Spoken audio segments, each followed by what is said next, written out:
Hello everybody and welcome to another Scrawlrbox unboxing. So this is the January 2021 Scrawlrbox and they usually arrive a lot sooner, but unfortunately had a few delivery issues this month. Customer service were great, they were really letting us know what was happening, when to expect it, etc. So usually these come about the 20th of the month, but this one arrived on February 1st, but it is the January one. And I have no idea what's in here because Scrawlrbox, as far as I'm aware, don't release spoilers ahead of time. But because it's a new year, I'm hoping for something new to me, something unique. So let's get inside and see what we've got. Here we go.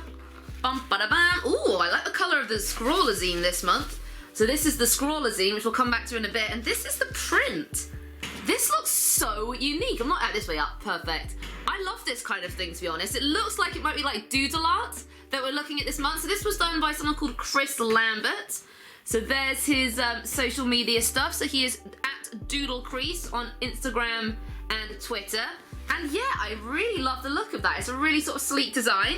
So let's see what we've got in terms of the supplies, which are kept inside of here. Okay, so we've got the spoiler card, but I'm not going to look at that just yet. And then we've got a whole range of stuff. So we've got the sweets. We've got 2 sweets this week. We've got our refreshers and we've got a choco milk praline. So these are the sweets. So each month comes with the sweets. And then we've got a range of supplies. So we've got this, which I guess is a pencil, but it's got a really odd shaped rubber at the end. I love the design of it though. It's called Blackwing. So it looks like it is just regular sort of grey colour lead, but I love the design on the pencil. That's really cool. And what a unique shape of rubber. Doesn't come out. I thought I'd check to see if it does. Then we've got this, which is Zig Millennium 03. So this looks like a fine liner. And then we've got these 3. So I'm guessing these are like alcohol-based art pro. Oh, cool. So they've got a brush nib and a chisel nib, and these are the Tombow ones. So I've seen the Tombow water-based ones, but not the alcohol-based ones before. So we've got the chisel nib on one end, so that is the chisel nib. And then on the other end, we've got a brush nib. It looks like a nice big thick one. There we go. And I'm assuming it's the same on all the rest. So we've got this grey one. Does it say the colour? Just says PN75, so they don't have colour names. And then we've got this kind of like greyish greenish one, which is P312. And once again, they've got a brush nib and a chisel nib. And the blue one is P528. Now the pencil doesn't actually come with a sharpener, but thankfully I own one. So I'm going to sharpen this pencil and then I'm going to swatch them.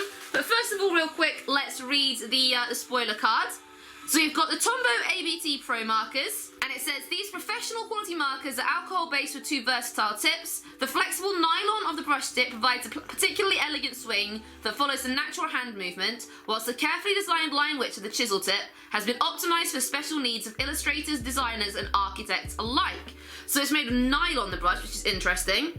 Then about the pencil, it's a Scrawlrbox special edition pencil, so a specifically limited edition one. It's a 2B pen. Oh, it's a smooth graphite balanced core, which is a similar softness to a 2B pencil, and it's encased in a California incense cedar barrel. Very interesting. Then the fine liner is a Kuretake Millennium 03 black fine liner. So yeah, just a fine liner essentially. It's light fast, waterproof, acid free, and non-bleeding. It's also photo safe and odorless. And then, oh yeah, the comic paper. I forgot. Right. So we've also got this little booklet with paper inside. It's got a plain design. It's Clairefontaine, or Fontaine, I'm not sure how it's meant to be pronounced. And then yeah, the paper is just sort of sleek. Oh my gosh, it's so sleek. It's a sleek white, but that is like so smooth, that paper. I wish I could sort of like adequately show you how smooth it is. And then the thickness looks pretty good as well. I can't believe I almost forgot to show you guys the paper. There we go. And this is the Clairefontaine A5 comic book. A5, it says A5 twice on it. So this is 12 sheets of A5, premium, acid-free, exceptionally smooth and high-quality paper. I can certainly vouch for the exceptionally smooth. It is brilliant. And it says you can use both sides of these paper sheets as they will not bleed through, making this sketchbook the perfect pairing with alcohol-based markers. So I have definitely found issues with bleeding from alcohol-based markers, so I'm excited to do that. So I think let's swatch straight into our paper so we can see what it's going to look like on there. So I'll quickly sharpen the pencil first so we can see how that looks. Okay, so the pencil has been sharpened now. So I'm just going to do a few lines on the paper just to get a feel for how the pencil goes down. Seems very smooth. Good for shading.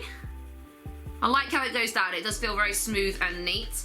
So that is the pencil, just standard pencil really, but it's got a smooth feel on the paper, which is nice. Then we're going to check out our fine liner. So this is again a 0.3. I usually tend to use somewhere between anything sort of between a 0.1 and a 0.4. So 0.3 is perfect. So let's give that a try. Again, feels so smooth on the paper. I don't really shade much with a fine liner, but I've done a little squiggle anyway. So you can see that's a really sort of useful thickness. It's a convenient one. Creates nice line work without being too thick.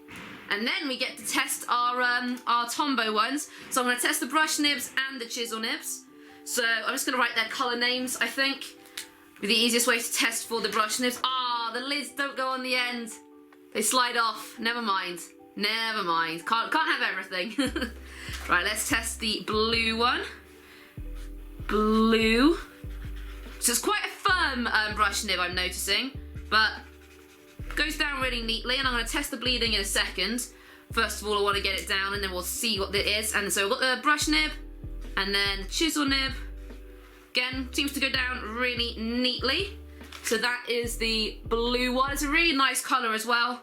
It's kind of like, it is a blue, but it's like leaning towards teal. So then we're going to test out the green one. I keep wanting to put the lid on the end.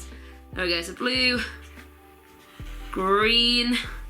There's the brush part again. These are very firm brushes, but I like it actually, because I usually use Copic markers, and they've got like kind of somewhere between soft and firm.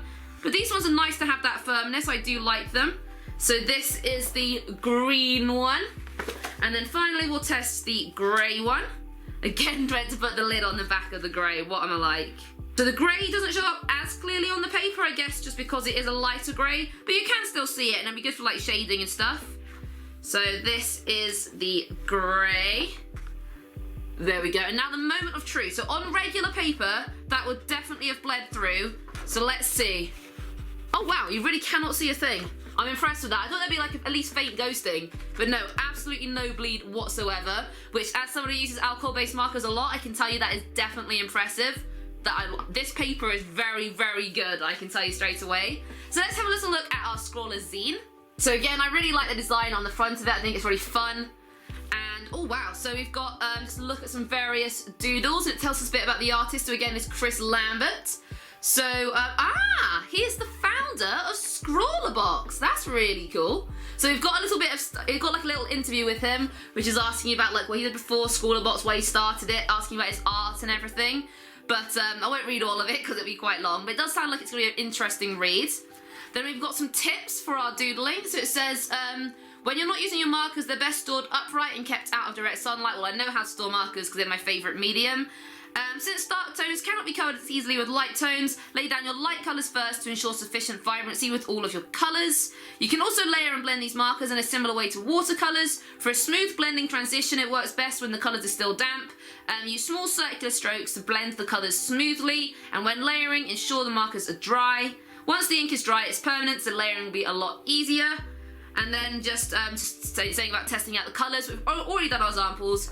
So that is fine. And then we've got tips for the actual doodling part. So this is notes from the artist, and it says, the most important thing when doodling is to not have a plan. Don't think about the final outcome before you start, just start drawing and see how your doodle develops. The hardest part is knowing when to stop. Take references from shapes and patterns from existing paisley designs, or even better, from nature. Plants and leaves make great inspiration for new shapes and lines. And then it's like, have you ever tried taking a pencil for a walk across the page? I've actually seen this tip. So basically you sort of let your hand sort of go around the page and sort of see what you see, which is really interesting. So it's like, try not to think about it too much, open your eyes and see what you've drawn, and see if you can pick some interesting shapes from this and turn them into something else. And the most important thing is to have fun and use your own personality and style. And then we've got, oh wow, so these are examples of what people did with the art supplies last month. And just look at that. Oh, aren't those gorgeous? Actually, no, this isn't last month, this is November. Yeah, this is the November ones. But wow, people are so talented. I wish I was this talented. Like, I love art, but I'm very conscious of the fact that I'm a very average, if slightly below average artist. But I don't let that bother me. I don't think art should be done just to be perfect at it. I think if you have fun with it, art is the perfect thing for you. So that is that. And then, what's this last one? Just talking a bit about paisley pattern and sort of where it originated from. And yeah, so what I'm going to do now, I'm going to go off and create my own little bit of doodle art with the supplies, and then I'll come back and I'll show it to you guys. Okay, so I've gone off and done my art, and at the start of the video I mentioned that I wanted to do something new today, and although the markers aren't really new to me because they're my usual medium, the concept of doodling is, because I've never been any good at it, but I've tried my best. I didn't go with the prompt, which was to do with paisley, just because I'm not really good at like those minute details, so I kind of just let my mind wander and I came up with this. Is a bit crazy, but I like it, you know, it's not perfect, but it was fun to make. I like the colours, I like how it all goes together, and it all just looks very unique and just me, I guess. So I'm happy with how it worked out. I did notice that although it doesn't bleed through, which I'm so impressed with, like you cannot see it at all on the page before, which is brilliant, it does bleed a bit within the lines. So if you get closer, I was colouring within the lines and it was sort of like going out at some point, so I think that's just meaning too much ink in the marker maybe, so it's just bleeding out onto the paper, and I think that would happen on pretty much any paper. I did try to do some gradients, so the green to blue gradient worked quite well, but the grey to green one just didn't seem to want to blend. It's a very clear line, but I was just sort of trying it out. And then I did also do some layering, so if you see that green, that was grey and green layered onto each other, which doesn't really look that much different to the regular green, but I'm still happy with how the piece turned out as a whole. And yeah, it was just fun to try and get some doodling done. So you guys, so Scrawlrbox does offer a discount for £3 off your first box. So usually they're £15 each. You can get it for £12, and that's including free delivery if you're in the UK, or I think there's a cost for international delivery. But I'm going to leave a link in the description which will give you £3 off of your first Scrawlrbox. I can say I definitely think it's well worth it, especially because what Scrawlrbox does that I really like compared to other art boxes is that it has the prints. So yeah, I think it's a really cool thing because not only do you get some really fun art supplies to try yourself, you've also got these prints for like inspiration and decoration as well. You can like put them on your wall or something. And as you can see, the artist didn't use all of the space either, just like I didn't use all of the space. Just because I felt like my piece was done, I didn't think it would like add anything more to like create the whole page. So I just wanted to stop when I felt like stopping. But yeah, so hopefully you guys have enjoyed this video. So please do like this video, drop a comment down below, say what you thought of the art supplies, and please subscribe to the channel for more fun videos in the future. Bye bye.